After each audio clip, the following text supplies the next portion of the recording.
మాయాజాలం నడుస్తున్నది. వేదపారాయణదారుల దగ్గర నుంచి ఇంజనీర్లు, ఇప్పుడు కొత్తగా స్విమ్స్ లో 303 నియామకాలకు సంబంధించి నోటిఫికేషన్ను ఇచ్చినారు. ఇది మరో డిఎస్సి తరహా స్కామ్ గా అందరి నోట వినపడుతోంది. నిబంధనల ఉల్లంఘన జరిగిందని, విద్యార్హతలు, అనుభవం, వేతనాలలో ఇష్టారాజ్యంగా మార్పులు జరిగాయని, బోర్డు అనుమతి, నిపుణుల కమిటీ నివేదికలు, ప్రభుత్వ ఆమోదం ఇవేవీ లేకుండానే ఇలాంటి మార్పులు చేశారు అని ఆరోపణలు వెల్లువెత్తుతున్నాయి. దాదాపు 236 నర్సింగ్ పోస్టులకి 24 బ్యాక్లాగ్ పోస్టులకి 212 రెగ్యులర్ పోస్టులు, అలాగే పారామెడికల్ పోస్టులు 19, నాన్ పారా మెడికల్ పోస్టులు 48 ఉద్యోగాలకు నోటిఫికేషన్ విడుదల చేసింది స్విమ్స్. దీనికి సంబంధించి సహజంగా ఉండేటువంటి నియామకాల్లో జరిగే పారదర్శకతకు పూర్తిగా తూట్లు పొడిచారు. అర్హతలు, సిలబస్, నియామక విధానాలపైన తీవ్రమైనటువంటి ఆందోళన వ్యక్తమవుతోంది. పారదర్శకంగా నిబంధనలకు అనుగుణంగా నిర్వహించాల్సినటువంటి అభ్యర్థులు, నియామకాల వ్యవహారం ఇప్పుడు చర్చనీయాంశంగా మారింది. కొన్ని నియామకాల ప్రక్రియల్లో మెథడ్ ఆఫ్ రిక్రూట్మెంట్, విద్యార్హతలు, అనుభవం వంటి కీలక అంశాలను కొందరు వ్యక్తులకు అనుకూలంగా మార్చుకున్నట్టుగా తీవ్రమైన ఆరోపణలు వస్తున్నాయి. చంద్రబాబు నాయుడు గారికి సమీప బంధువైనటువంటి ఒక వ్యక్తి స్విమ్స్ లో చక్రం తిప్పుతున్నాడు. విష్ణు చక్రం కంటే స్పీడుగా ఈ ఆదిశేషయ్య, ఆయన పేరు కూడా మళ్ళా ఆదిశేషయ్య చక్రం బలంగా తిరుగుతున్నది స్విమ్స్ లో.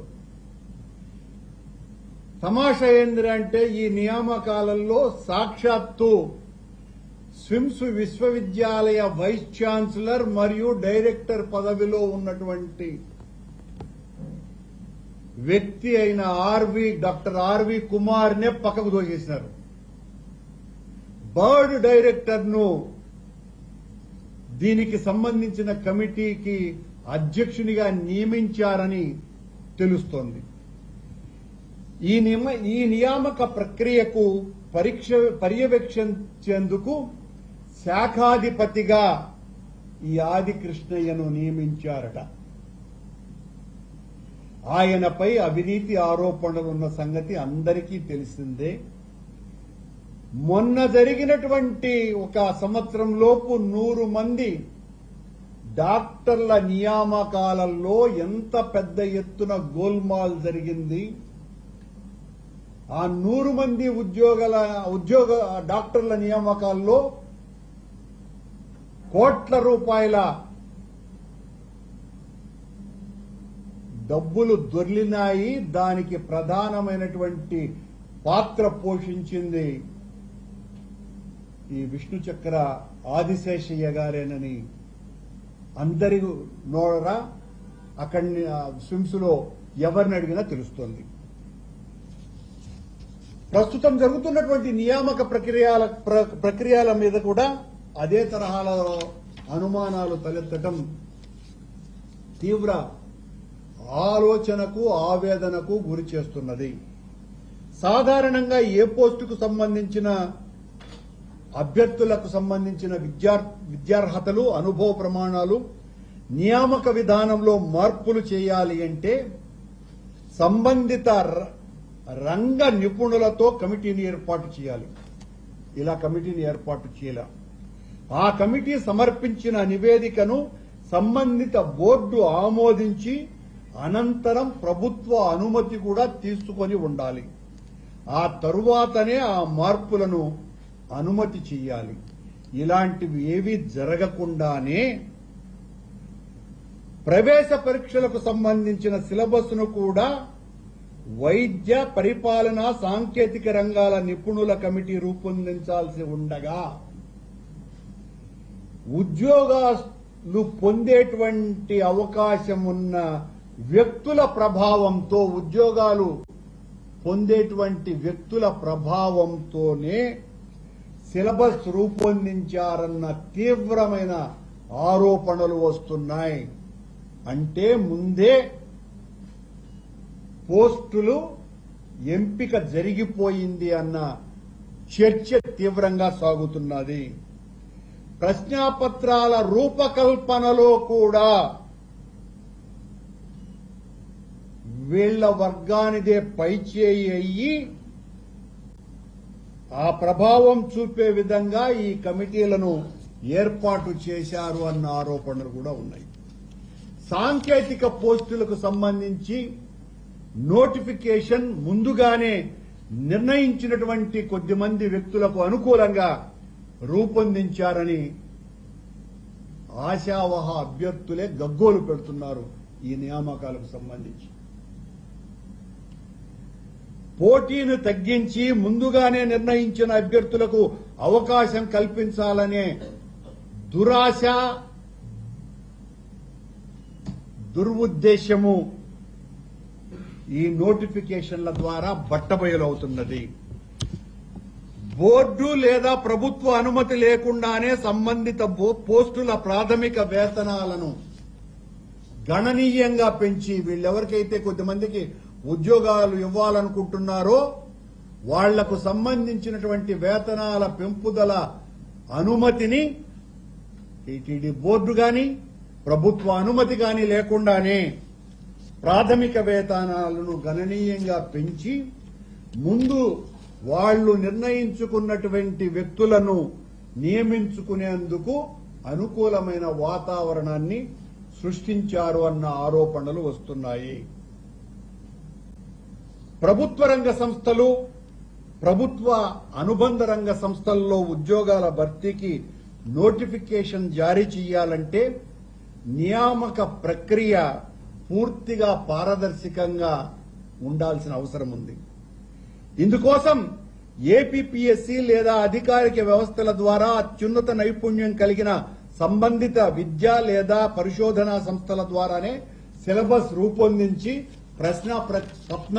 ప్రశ్నాపత్రాలు తయారు చేసి పరీక్షా విధానంలో పారదర్శకత, నిష్పాక్షికత, నాణ్యతను నిర్ధారించి నిజమైన ప్రతిభావంతులను ఎన్నుకునేటువంటి ప్రక్రియకు ఈ 300 పోస్టుల నియామకాలలో తూట్లు పొడిచి ఉద్యోగ ప్రకటన ఇచ్చినారు.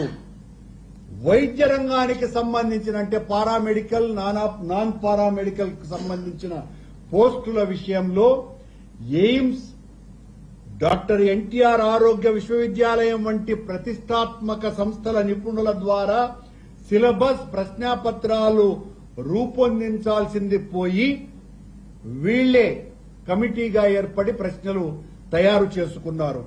సాంకేతిక పోస్టులకు సంబంధించి ఐఐటీలు, ట్రిపుల్ ఐటీలు, ఐఎస్బి వంటి ప్రముఖ విద్యా సంస్థల నిపుణుల సలహాతో అర్హత ప్రమాణాలు, ప్రశ్నాపత్రాలు, నియామక విధానాలను రూపొందించాలన్నటువంటి ప్రాథమిక విషయాన్నే తొక్కిపట్టి వీళ్లు ఇష్టానుసారము ఈ పరీక్షా కార్యక్రమాల్ని నిర్వహించబోతున్నారు. గ్రూప్ 1 కంటే తక్కువ స్థాయి ఉద్యోగస్తులకు సంబంధించిన సెలక్షన్స్ లో మెరిట్ ఆధారంగా అంటే పరీక్షలు రాసిన వాళ్లు ప్రథమ శ్రేణిలో ఉత్తీర్ణులైతే ఆటోమేటిక్ గా వాళ్లకు ఉద్యోగాలు ఇచ్చేటువంటి ప్రక్రియ దేశమంతా జరుగుతున్నటువంటి వ్యవహారం.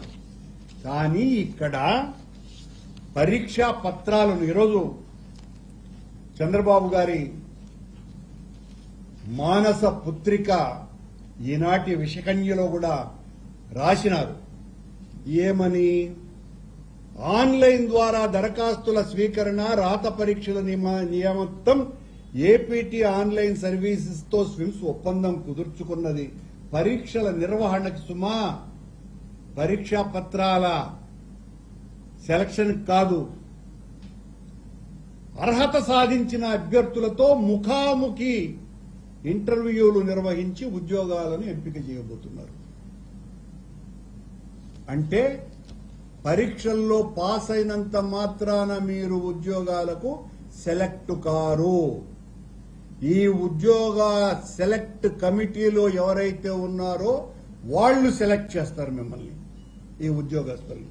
ఇందులో ఎవరయ్యా మెంబర్లు, అధ్యక్షులు అంటే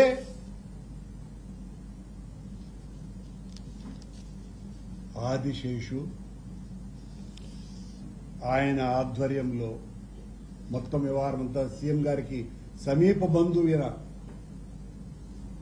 ఈయన ఆధ్వర్యంలో బర్డ్ డైరెక్టర్ అధ్యక్షతన వీళ్లకు కావాల్సినటువంటి ఒక కమిటీని, 5 మంది కమిటీలని ఏర్పరచుకొని ఆ కమిటీ ద్వారా వాళ్లకు కావాల్సినటువంటి, అంటే ఆదిశేషయ్య అంటే సీఎం గారు వీళ్లకు కావాల్సిన వాళ్లకు ఉద్యోగాలు ఇవ్వాలని నిశ్చయించుకున్నారు అన్నటువంటి విషయం స్పష్టంగా ఈ కుట్ర జరిగిందన్న విషయం తెలుస్తోంది.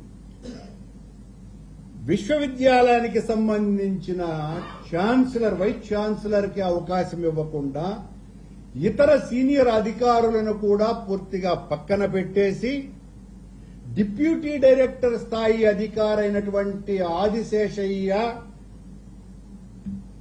స్విమ్స్ డైరెక్టర్ ని మూలకు తోసేసి విశ్వవిద్యాలయ స్థాయిలో నిర్వహించాల్సినటువంటి కీలక నియామక ప్రక్రియలో వాళ్లకెవ్వరికీ కూడా అందులో భాగస్వామ్యం కలిగించకుండా వీళ్లే 303 నర్సింగ్, పారామెడికల్, నాన్ పారామెడికల్ పోస్టులను అమ్ముకునేటువంటి కార్యక్రమం చేస్తున్నారు. 100 ఉద్యోగాలు డాక్టర్ల నియామకము అలాగే జరిగింది. ఈ రోజున స్విమ్స్ లో మరో డిఎస్సి పరీక్షల కంటే, సెలక్షన్స్ కంటే దారుణంగా ఈ రకమైనటువంటి సెలక్షన్ కు అవినీతికి తెర లేచింది. తిరుమల తిరుపతి దేవస్థానాలు కేవలం ఒక ప్రభుత్వ సంస్థ మాత్రమే కాదని, కోట్లాది మంది భక్తుల విశ్వాసాన్ని, వేద సంస్కృతిని, ధార్మిక పరంపరను ప్రతిబింబించే పవిత్రమైన పీఠం అది. అలాంటి మహోన్నతమైనటువంటి సంస్థలో చేపట్టే ప్రతి నిర్ణయం, ప్రతి నియామకం, ప్రతి పరిపాలనా చర్య ప్రజల విశ్వాసానికి ప్రతిరూపంగా నిలవాలి. అందుకే నియామక ప్రక్రియలో పారదర్శకత, పక్షపాత రాహిత్యం, ప్రతిభ, ప్రామాణిత అనేటువంటి 3 ప్రమాణాలు నిర్దిష్టంగా అమలు కావటం అన్నది అత్యంత అవసరం. కానీ మొన్న జరిగినటువంటి ఇంజనీరింగ్ పరీక్షలలో 60 ఇంజనీరింగ్ పరీక్షలలో మే 10, 11 తారీఖున నిర్వహించినటువంటి ఇంజనీరింగ్ పరీక్షలలో ఆ రోజున నేను పాలక మండలి అధ్యక్షుడిగా ఉండి మా నాయకుడు జగన్మోహన్ రెడ్డి గారు ఇచ్చినటువంటి ఆదేశంతో టీటీడీలో ఇంజనీర్ల అవసరం చాలా ఎక్కువ ఉన్నది కనుక వెంటనే ఆ సెలక్షన్ ప్రక్రియను చేపట్టండి అంటే మేం మద్రాస్ ఐఐటి సంస్థ ద్వారా పరీక్షల నిర్వహణ చేయాలి. దాదాపు 27 ఏఈ పోస్టులు, 10 ఏఈ పోస్టులు, 19 ఏటీఓ పోస్టులు, ఎలక్ట్రికల్ ఇంజనీర్లు 4 వీటిలకు సంబంధించి 23/11/2023 తారీఖున నోటిఫికేషన్ ఇచ్చినాం.